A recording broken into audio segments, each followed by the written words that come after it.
Hello, sports fans. My name is Mark Mortier from Yesterday Sports. You're about to jump into another thrilling sports history moment.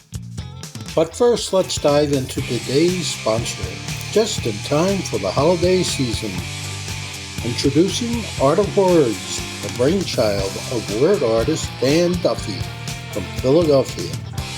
Dan meticulously crafts stunning images by handwriting relevant words from some of the greatest sports moments in time. These unique, budget-friendly illustrations are the perfect gift, sparking cherished memories and capturing hearts. Choose from city skylines, sports, history, and musicians to find a piece for everyone. And here's the exciting part. For that sports fanatic in your life, gift them a piece of their favorite team or player's history. Art of Words tells a compelling story. Explore collegiate stadiums, each meticulously crafted with every football victory etched in words. Or venture into baseball stadiums, handwritten with every player from the team's illustrious history. Don't wait. Order a print today for yourself and your loved ones this holiday season. Transform your wall into a gallery of captivating art and surprise your family and friends with a print of their own. Use code SHN15 at artofwords.com for a 15% discount on your order in November and December. Visit Art of Words, where words magically transform into stunning art, evoking cherished memories and touching the hearts of those you care about. Again, use the code SHN15 for 15% off at artofwords.com. Welcome to the show, everybody. Just wanted to do a little NFL podcast week in review after the whole crazy week of the first week of free agency and all these trades going on. Holy crap. So let's talk about Cleveland first, getting Deshaun Watson and also Amari Cooper this week. I don't think that really helps them too much to get over that hump. Baker Mayfield has played hurt a lot, and I think he was a good quarterback for that system. Deshaun Watson's, is a little higher caliber of a quarterback, and it doesn't sound like he's going to get suspensions. Might have to pay a fine, but he even got that worked out to where Cleveland pays his fine for him. That's fucking nuts. Then, wide receiver-wise, we got Amari Cooper and Donovan Peoples-Jones still. So you still let go of Jarvis Landry. I think Cooper and Landry would have been a good fit together, but then you're going to let Landry, then you're just going to waive Landry. That's crazy, because now you're just left with Peoples-Jones and Cooper, and I don't think that really helped your team out much either. Then you still got your tight end of David Njoku and Harrison Bryant, so you don't have Austin Hooper anymore. Again, I don't think there was a whole lot of. I think Cleveland's relying on Deshaun Watson coming in and pulling a Matt Stafford. That's what I think they're actually planning on doing. So I give that trade. Now you get. I give that trade grade of getting Watson for all those first rounders a C at best. And then you got Baker Mayfield, and basically he said, "I want to be traded," and the Browns said, "No, we're not going to do that." Has denied his trade request. So now you're left with Watson and Mayfield on your roster. And so you're going to just leave a disgruntled quarterback on your roster the entire time? I don't know. And then you don't want to trade him to the AFC, which kind of makes sense. But if you trade him to Indianapolis, you only have to play him in the playoffs. Who cares? Trade him. Then you have the AFC West that just went bonkers. Holy crap. The only team that didn't do anything was the Chiefs, and all they did was get Juju Smith-Schuster is all they did to help out that receiving core. But they did lose Brian Pringle. I mean, it's an upgrade. So you're going to have Tyreek Hill and Hardman and Smith-Schuster and then Kelsey. So I guess upgrade there. But you lose. But you haven't done anything on the defensive side of the ball. You still have. I mean, you let the Honey Badger go, and you haven't fixed your inside linebacker problem with Anthony Hitchens still out there on the free agent line list. So, Chiefs defense is still going to be a little suspect.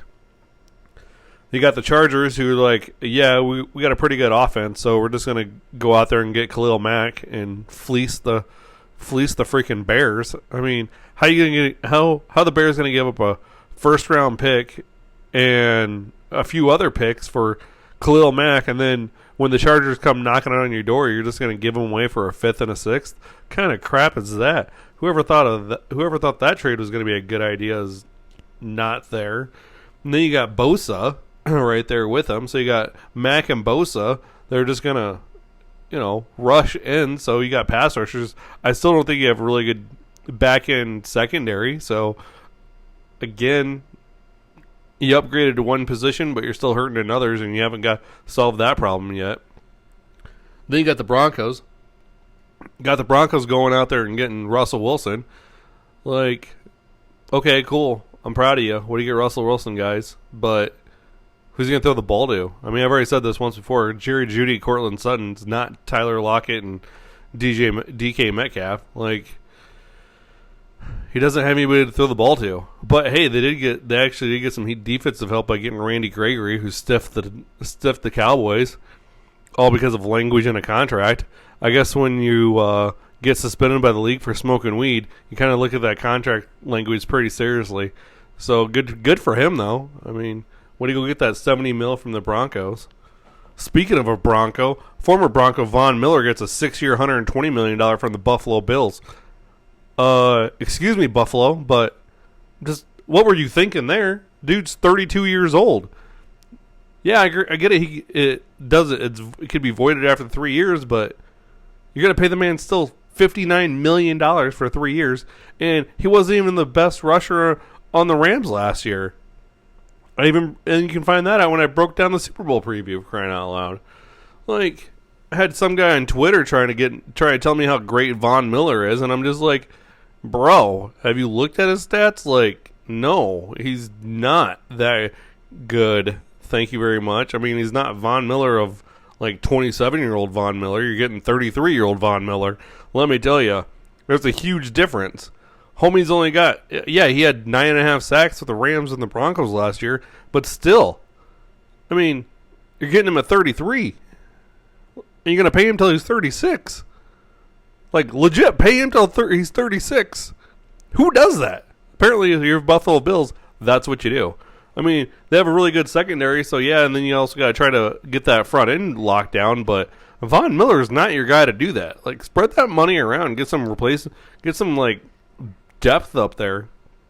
No, I don't know. And the whole beef started on Twitter in the first place because I said Josh Allen wasn't a top 5 quarterback. Like, I'm sorry, I don't think I'm a huge Josh Allen fan, but I don't think he's going to duplicate what he did last year. He's going to fall back. He's not going to be a top. And then we're talking about fantasy quarterbacks too, by the way. We're not even like really like stringent stats. I mean, like, where do you think he's going to fit in as a fantasy? Who's your top 5 fantasy quarterbacks? And I didn't list Josh Allen and then pissed off this Buffalo Bill fan that just starts coming into my comments about how the Buffalo Bills upgraded the Von Miller and their defense is pretty good and blah, blah. And I'm like, bro, calm down, man. Like, Josh Allen's not going to be a top 10. Is going to be a top 10 QB still next year. Yes. Is he going to be a top 5? No, I'm sorry, but when you got Derek Carr that's going to be throwing to Renfro and Waller and Adams and Brian Edwards getting year 3 now, like, he's got weapons there. I mean, that dude's not going to go over there and be a slouch either. I have Carr as a top 4 fantasy QB next year because he's going to throw the ball around. Like, thank you. I mean, and then you still got to factor in Deshaun Watson. I know he's going to come into this Brown situation, but they're going to basically have him throw the ball around. You got Lamar Jackson still, who's going to run the ball still.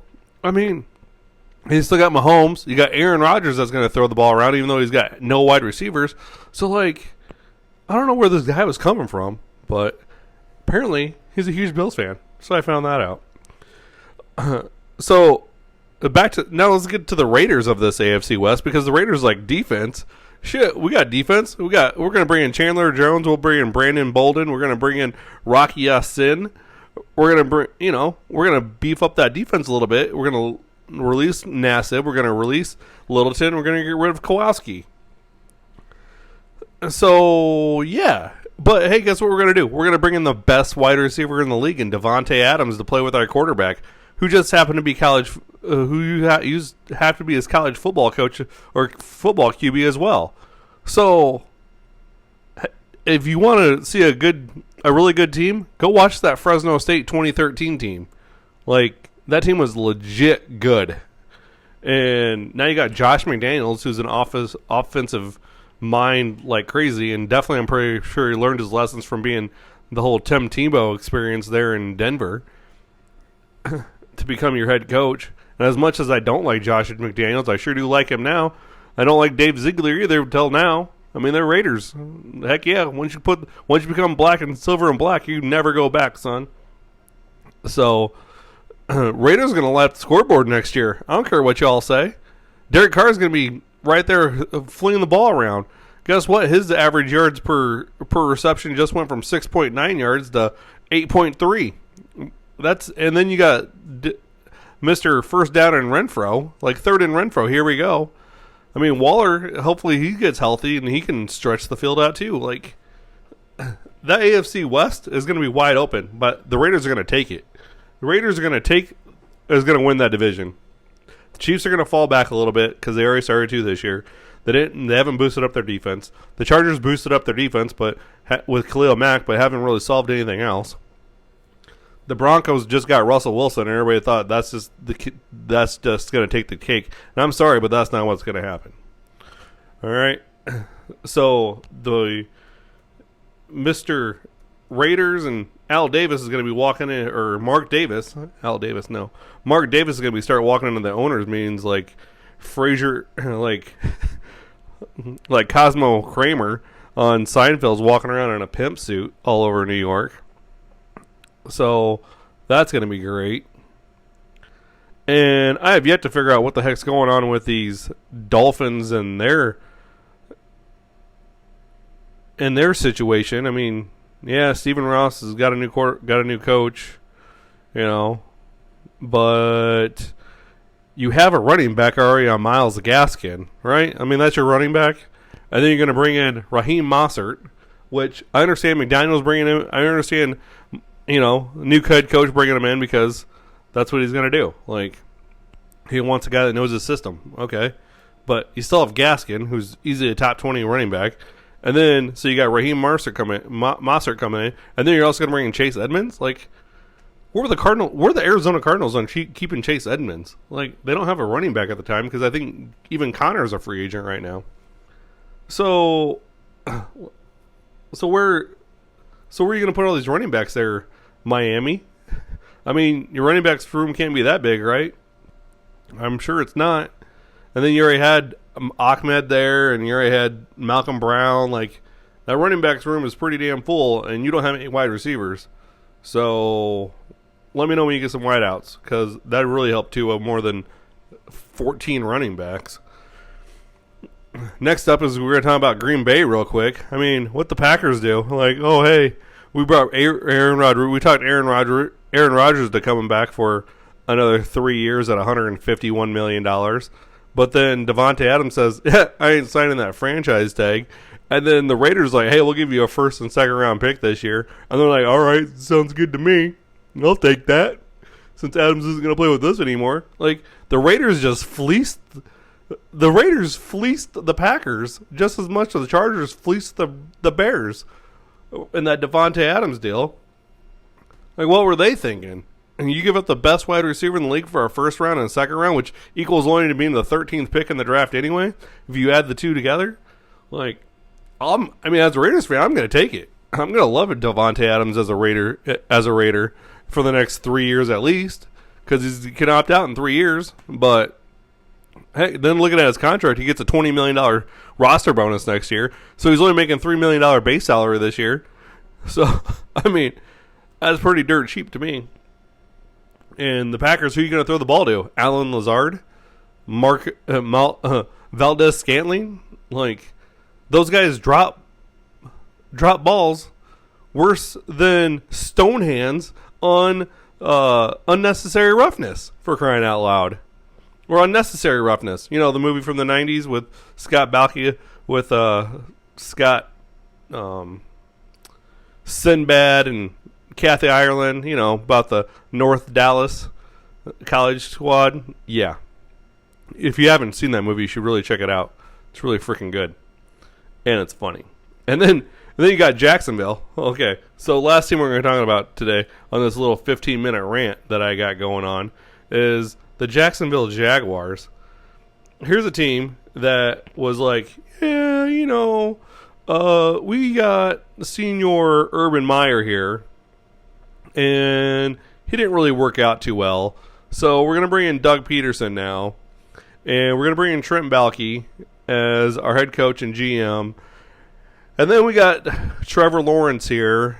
So we got a first pick of the draft. So you know what we're going to do? We got Travis Etienne coming back off injury. We got James Robinson already. That's pretty good. Oh, hey, you know, maybe we should get some wide receivers. So we go out and get Zay Jones and Christian Kirk. I'm sorry, but that's a pretty good. Those are a couple good pickups.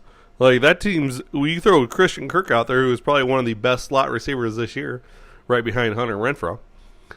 And even stepped up when Hopkins was hurt. Now, everybody thought Rondale Moore was going to take over for the Cardinals, and Christian Kirk kept him in check. So you get Christian Kirk, you got Marvin Jones, you got Zay Jones, you got Shenault. Like, this is a pretty good receiver core that the Jaguars have. Then you throw in your tight ends, you got Dan Arnold and Evan Ingram. Like, I'm sorry, Evan Ingram, thank you. Like, I'll appreciate that. I mean, you lost Miles Jacks, but that's okay. He went to the Steelers. You also get our guard and Brandon Sheriff. Like, how this team's going to be a contender in the AFC South. I mean, you don't have to worry about Houston. Tennessee's pretty much stood pat. I mean, they did trade for Robert Woods today, which, by the way, the Los Angeles Rams were like, hey, Bobby Trees, hey, thanks for tearing your ACL, but, you know, we're going to bring in Allen Robinson, and then we'll just ship you off. So have a great day. Thanks. Here's your Super Bowl ring on the way out. Like, I get it. It's business, but Ryan Tannehill's going to love good old Bobby Trees there in Tennessee. He's going to fit nice right next to A.J. Brown, better than Julio Jones did, and probably stay a lot more healthier since he's only, before that ACL injury, he only had missed one game. So, again, so the Jaguars, the Colts don't have a quarterback right now, and it doesn't sound like Baker Mayfield is going to go to Indianapolis, as much as that makes sense. But the Browns are going to hold that deal up because they're the Browns. Then you got Tannehill and Derrick Henry up in Tennessee. So, yeah, the Jaguars very much could be in the hunt for a playoff spot this year. And if not this year, then definitely next year. Or this, you know, if not in this coming up year, but definitely 2023. They could definitely be in the spot for a playoff spot. So, I don't know. That's all I got. It's a real quick 17 minutes of podcast. Hey, as always, hit that follow button on whatever you're listening on, be it Apple Music, Amazon Music, Spotify, Overcast. I'm on Good Podcast now. So, yeah, we're all out there. Always hit that follow button, and always make sure you hit the notifications so that way you always get updated when I drop a new episode, because this week is going to be a lot. It's going to be a lot of episodes this week. We're going to be dropping 7 episodes, not counting this one, this week, starting Monday.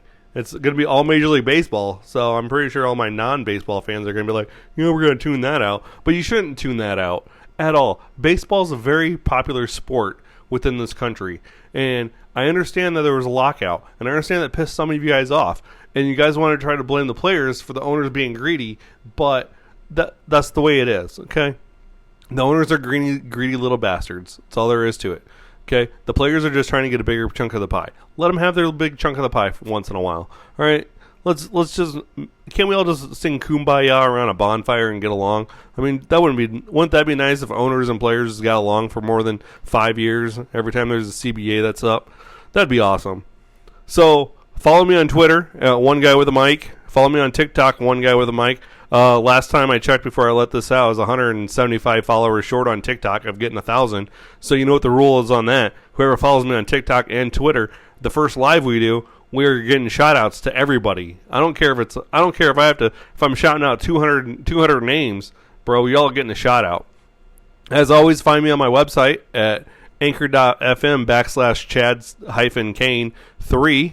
That'd be awesome because you can go there and let's donate to the support of this podcast. I'm trying to get, I got a streaming room to build, boys and girls. Okay, so I mean, and all you super fans out there of this podcast, that'd be awesome if you guys help me with that because then I get a stream camera and y'all can see this beautiful face. So let's make that happen. What else do I got going on? Not a whole lot of anything else after that. So enjoy your night, enjoy your day, enjoy whatever day you be listening to this to, whether it's Saturday, Sunday, Monday, Tuesday, Wednesday, Thursday, Friday. Man, it's all, have a great day, peace, love, and hair grease. But I go back to my NFL end of the year review is last game of the year, you need to win to get in the playoffs. You hand the ball off to Jonathan Taylor. Like, I understand Carson Wentz is a quarterback, but you hand the ball off to Jonathan Taylor. Now, so you got Stafford that's thrown 2,000 more yards, but again, that's the offense. That's the excuse me. That's the offense. That's the play type. You got different things. Indianapolis really doesn't have wide receivers. I mean, you got Zach Pascal. You had Ty Hilton. You had some tight ends, but you're pretty much Jonathan Taylor is going to be your offense, right? Right. So now Wentz is traded again to Washington, right? Because allegedly he can't get along in the locker room. My guess is he was probably calling out the play calling and wanted the ball to throw the ball more. Hence the reason why in the last game of the year he threw the ball more than he had thrown any other game of the entire year. And you're playing the Jacksonville Jaguars. So then you trade him away. You bring in Matt Ryan, by the way, who is older than dirt, and and had more. He had the same amount of pressures. He had the same amount of pocket time as 2018 Matt Ryan as he did this year, and yet his stats went considerably down because guess what? Matt Ryan's getting old, folks. I don't know if you know this, but Matt Ryan's is an old dude. Like, he's starting to slow down. Matt Ryan should just retire. He should just hang it up. Just retired already. Just say, see ya. I'm done. Thanks for the career, guys. But no, he's going to go to Indianapolis. Indianapolis is going to try to run him out there. I mean, and it's not going to turn out well. I mean, they still don't have any wide receivers. You got Michael Pittman Jr. and Ty Hilton because Zach Pascal signed elsewhere as a free agent. So, and I don't think Pittman Jr. is that great of a quarter. I don't think Pittman is that great of a wide receiver. So you're going to trade Carson Wentz for Matt Ryan. Yeah, that makes a lot of sense. Jeez. So, and then you got Jim Irsay coming out and saying that Carson Wentz idea was a bad decision. Like, he about made you to the playoffs, bro. Just saying. I bet you Washington with Carson Wentz and Ron Rivera as the head coach, who's a no-nonsense head coach. Washington, and with the Cowboys' defense being losing players and that offense losing some players because they don't have Amari Cooper, they don't have Cedric Wilson. I really think that Washington. I thought last year Washington was going to win the East. Okay, I still think the Washington can win the East division. And I think they'll do it again and I think they will do that this year. Okay? All right. So, Carson Wentz, Matt Stafford, about the same. Right? Right. Not really. I mean, eye test tells you different, correct? If you go with the eye test, it's completely different. Jeez. All right. The last set of quarterbacks. Here we go. Now, this one's going to be a little bit more off because one QB's got more starts than the other, but that's okay. All right, QB-A has 61 starts, 39 and 21, 1,245 completions, a 62.3 completion percentage, 14,114 yards, 103 TDs, QB rating of a 91, 46 INTs, and been sacked 118 times. And he has 31 rushing TDs. Wow, 31 rushing TDs? Can we say QB1 for... Can we say he's a QB1 this year? Top 5 quarterback for in the draft this year for fantasy? I would say with those rushing numbers, with that rushing TD record, yes, I would for the last 3 years. That means for the last 3-4 seasons, he's averaging over 7 rushing touchdowns a year. Holy Hannah. All right, quarterback B, 40 games started. He's 26 and 14 as a starter. Only 777 completions on 1,146 attempts. 67.8 completion percentage, 96,002 yards, 59 passing TDs, and a rating of a 98.7. He's only been sacked 33 times. And he has 4 rushing TDs. Now, like I said, this one's a little bit of a harder comparison because the other one's got 21 games on him. But here we go. Let's see if you can think about it. All right. Oh, and both QBs were in the playoffs this past year. We'll throw that out there. And one made it to the NFC Championship game, and the other lost in the AFC division null game, right? Yes. That is correct. Lost in the AFC divisional round. All right, so here you go. Tell me who it is. I'm pretty sure you probably guessed quarterback B, but that's okay because there's only 2 in that game, and we've already talked about 1. So there's your obvious giveaway. All right, doobie doobie doobie doo doop ba doop ba doop ba doo. All right, quarterback A is Josh Allen, and quarterback B is obviously Jimmy Garoppolo. Again, Jimmy Garoppolo is getting a shaft out there in San Francisco with all the rumors around. Should be a starting quarterback somewhere. Should definitely be able to lead a team. I think his passing's down just because Kyle Shanahan doesn't want him passing the ball. I mean, when you have, for the last 3 years, the Niners have basically been trying to run the ball. And I think that's because Shanahan is trying to prove something about that Super Bowl loss when he was up 28-3 against Tom Brady and didn't just run the ball. That's all he had to do was just run the ball, and he would have won a Super Bowl. But no, he gets Matt Ryan out there, and they throw 54 passes in the second half because they're complete morons. And now as a head coach, he doesn't even pass the ball barely. It's always run. And you have one of the best tight ends in the league.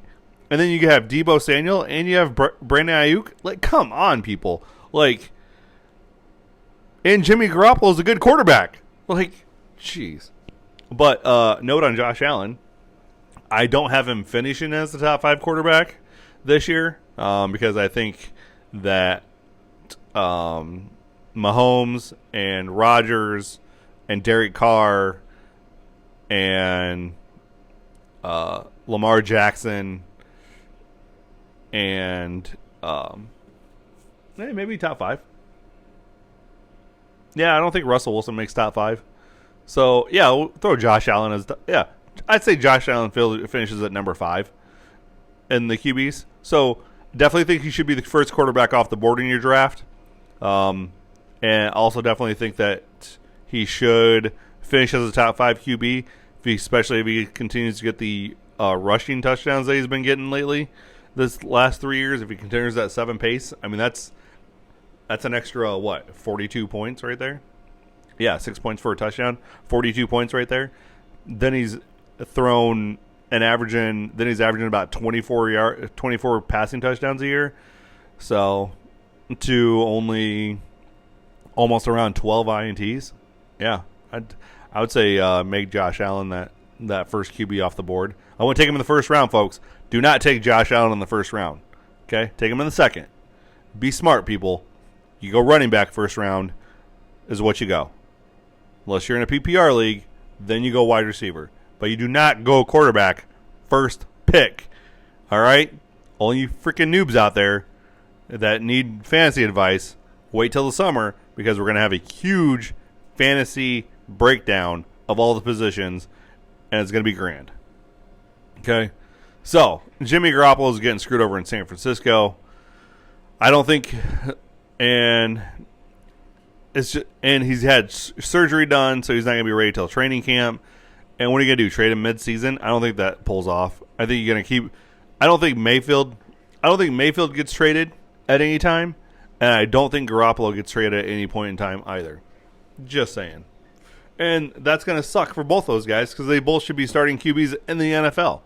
I mean, they're both better than Zach Wilson, Daniel Jones, Sam Darnold, broke down Jameis Winston in New Orleans, and whoever the heck the Texans are going to throw out there at quarterback, for crying out loud. Either Sims or Allen or whoever, one of them should be starting over Jared Goff in Detroit. Like I said, Matthew Stafford to Detroit. That's what I want.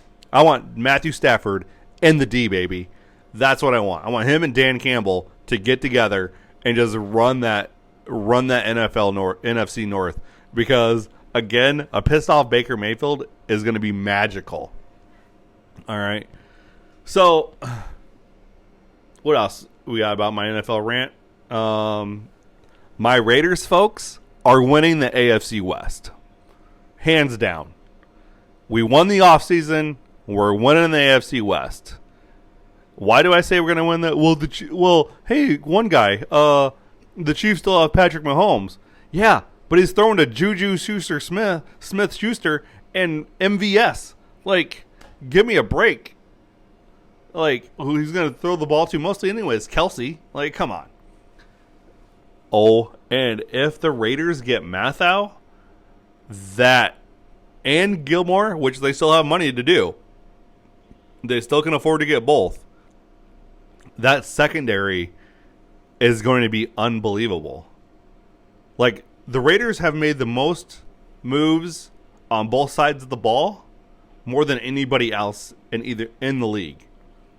They got better on defense. They got better on offense. As soon as you get the number one wide receiver, I don't care who you are now way better on offense. Because guess what? Bryan Edwards, as much as I love the kid, is now your fourth option, which is fine. He's going to be your second guy on the outside. You're going to have Renfro in your slot. You're going to have Waller at tight end, who, by the way, I'm sure McDaniels is going to line him up, in 4 wide receiver sets because homie can play wide receiver. The dude is fast.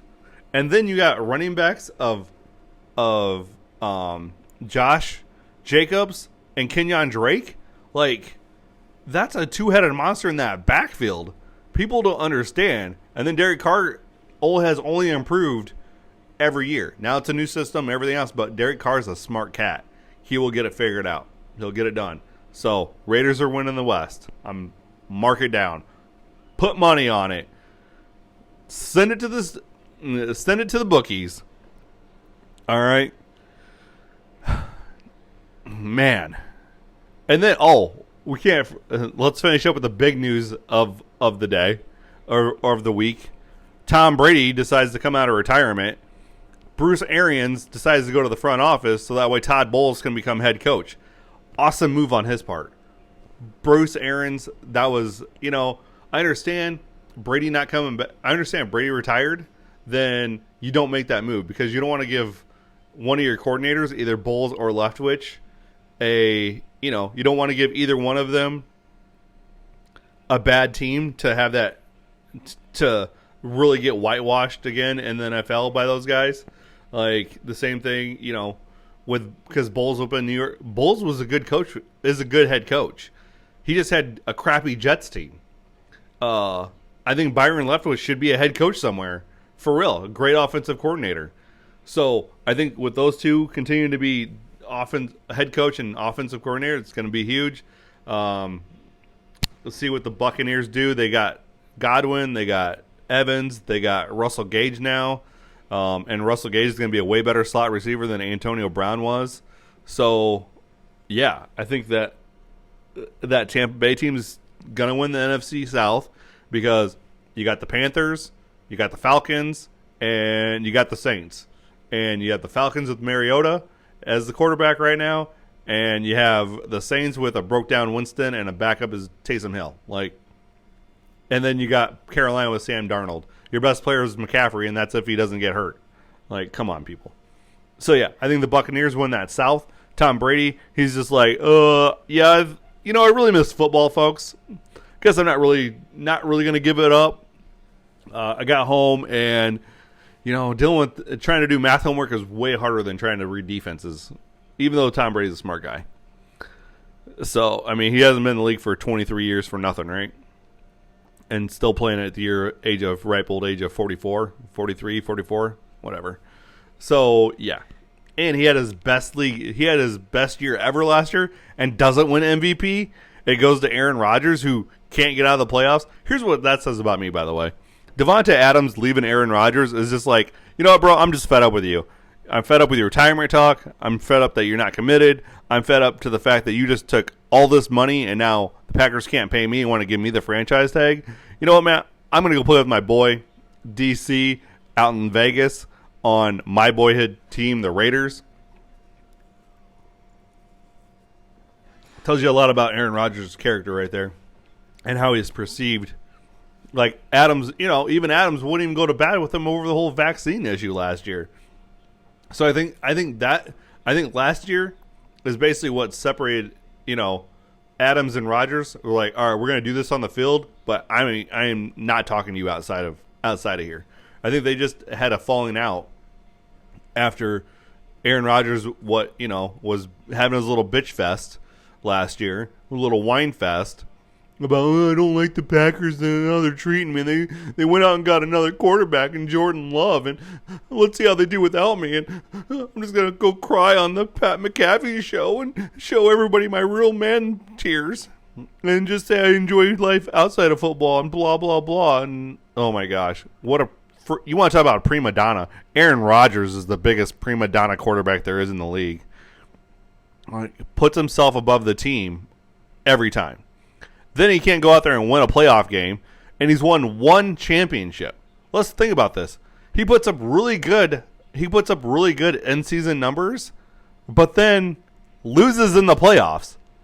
He hasn't won a championship since 2010? And we're still saying he's awesome. Well, guess what? Carson Wentz has as many championships as he does. Matthew Stafford now has as many championships as he does. Joe Flacco has as many championships as he does. Oh, that's even funnier yet. The Jets re-signing Joe Flacco to be their backup to Zach Wilson. Oh my, we're just going to roll Flacco out there in a wheelchair when it's time for him to play? Have you seen that guy? He reminds me of the quarterback on Necessary Roughness, the backup where he's just blow the whistle, blow the whistle, blow the whistle. Come on. Give me a break. Colin Kaepernick should be in the NFL. I don't care what anybody says at all. Kaepernick should be in the NFL. He can play backup for somebody. He's definitely better than rolling out a broke down Joe Flacco. That's for sure. Jeez, man, it's insane of the crap that some of these NFL teams are doing. And I don't know, as a fan base, man, as a fan, you only can put up with so much shit. Pardon my French. But realistically, you only can put up with so much stuff. For real. For me, I got fed up with Tom Ricketts. All right? I'm fed up with the Cubs win a World Series in 2016. You know what happens then? We just run it back again in 2017 without adding anybody. We lose Chapman, and we bring in Wade Davis. All right, that's fine. Let's run it back. But then 2018, you can go out and get free agents, but Crane Kinney's the business side. Well, no, I only can give Epstein this much money, and we're not buying free agents. For real, bro? We have John Lester, who's up there in age. You got Jason Hayward, who's a hell of a defensive player, but isn't hitting. It couldn't hit water if he fell off a boat at this point. You You got Bryant. You're going through multiple hitting coaches at this point because during this time, from 2017 to 2019 or 2020, they went through like 4 different hitting coaches. And they want to blame the hitting coach for the players not hitting. Well, reality is you got all these analytics guys trying to put all this info in and trying to make these batters better. Like, so 2017, whatever. Fine, do your thing. 2018, I'm getting a little iffy here there, Ricketts. Like, you got money to burn, bro. I know you do. 4th biggest market in baseball. You got money to burn, bro, and you're not putting it back into the team because I'm building up Wrigleyville and putting up hotels and restaurants, and we're trying to make this a great place to just come, even when baseball season is not around. I'm sorry, but Wrigley Field's your biggest draw, homie. Just a saying. All right, bro? So then you got 2018. Yeah, like I said, it's a little iffy. 2019, still not spending money. And then we're arguing about arbitration and everything else. And then 2020, we have the pandemic, and it shuts down baseball for half the season. And then you come out and say, I'm broke, and I'm losing all this money. And then 2021, it's a sell-off. You get rid of Rizzo, you get rid of Bryant, you don't re-sign Schwarber, you get rid of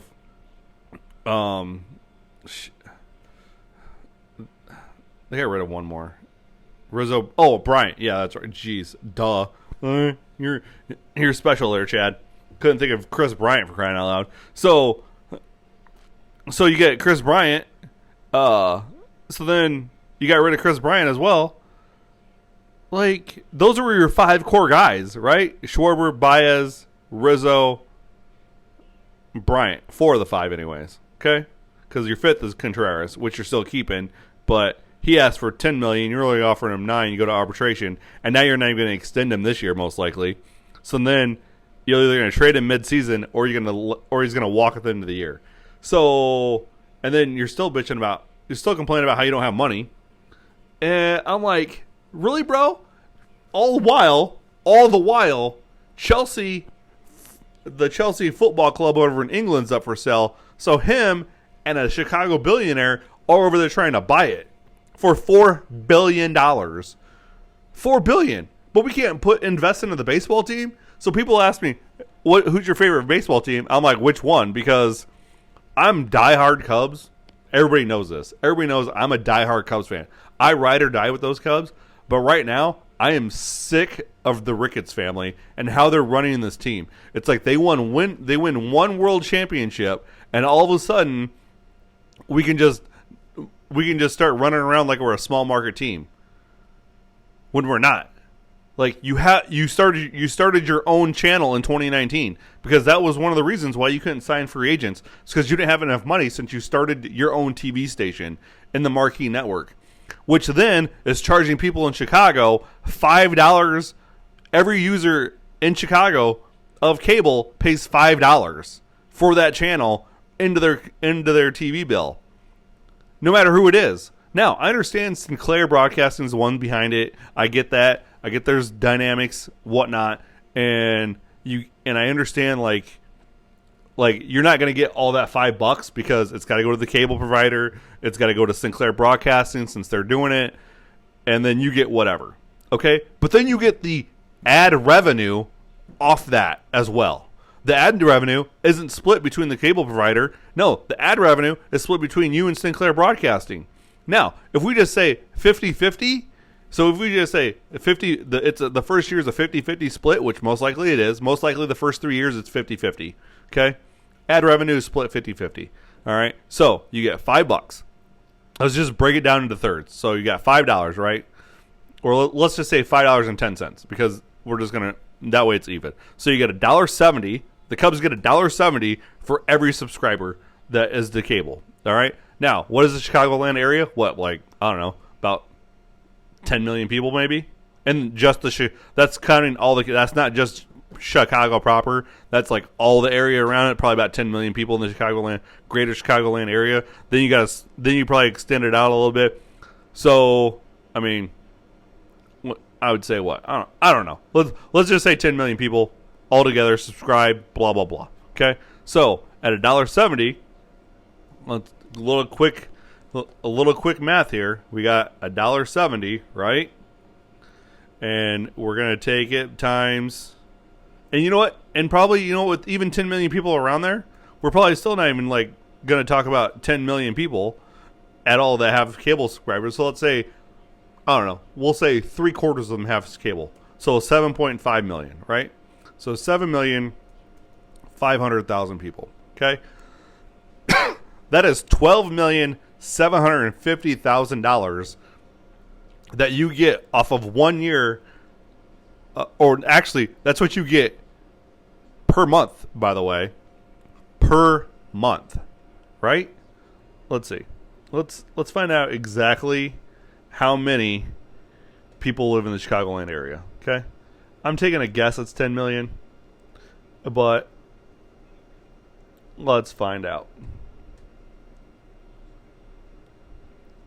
Do a little quick Google search here.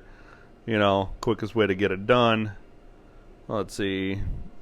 Because if we're getting $12.75 million a month, mind you, a month, right? A month. You tie that times 12 months. Take that times 12. That's $153 million a year that they're getting.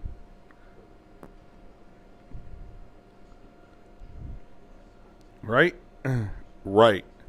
So, I mean, if that's... And then you're going to say that you're broke? Like, come on, dude. You are not broke, my man. Yeah.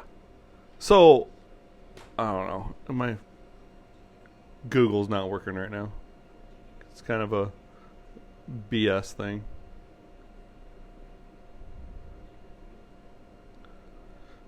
You can't be telling me you're broke, my man. Like, don't try to do that. Oh, here we go. Chicagoland population. I wasn't that far off, folks. 9.459 million people live in the Chicagoland area. And what is the Chicagoland area? It is the Chicago metropolitan area in northeastern Illinois, including Chicago and its surrounding suburbs. So, let's figure out. You got 9. So, let's do this again, all right? Let's see. So, we're going to take 1.7. We're going to say, clear all that out. Okay, we're going to take 1.7, right? And we're going to say a third. We'll say 2/3. So, we'll just say 6.6 million. All right. 6.6 million. 1.7. All right. 1.7 times 6.6 million 600,000 people gives you $11,222,000 a month. Remind you. Times that by 12, $134,640,000 just in that revenue right there. Then it's not even counting the Hulu Live that they get. It's not counting the satellite money that they get. Like, that's what they get. So then let's see what we're gonna charge. What about? I don't know. What's a 30-second ad run? I don't know. Let's find out how much a 30-second ad cost. How much does an average 30-second ad?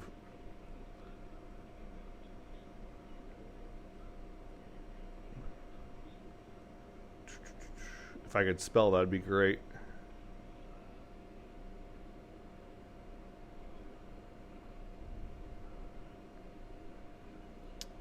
Yeah, so you're gonna throw an ad revenue here, right?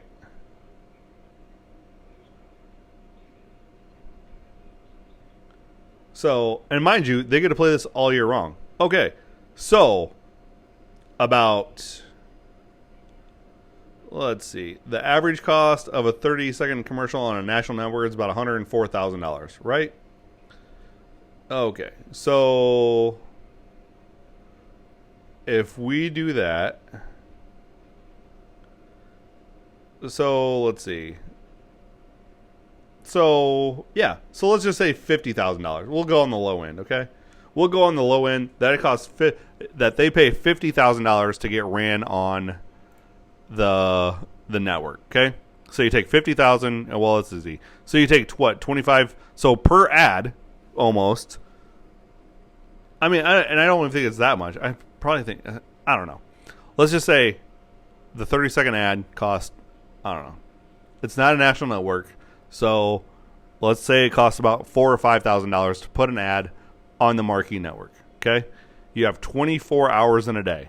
You're going to show Cubs content most of the time, so you take 24 hours divided by, you're probably going to show about 20 hours worth of Cubs stuff. So that leaves, what's that leave? 4 hours. So what is that?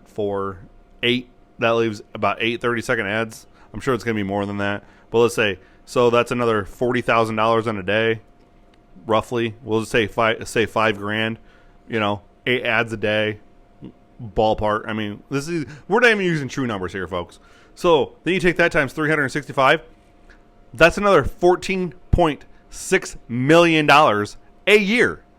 So they're making $150 million off this network, and we can't afford to get team. We can't afford to get free agents.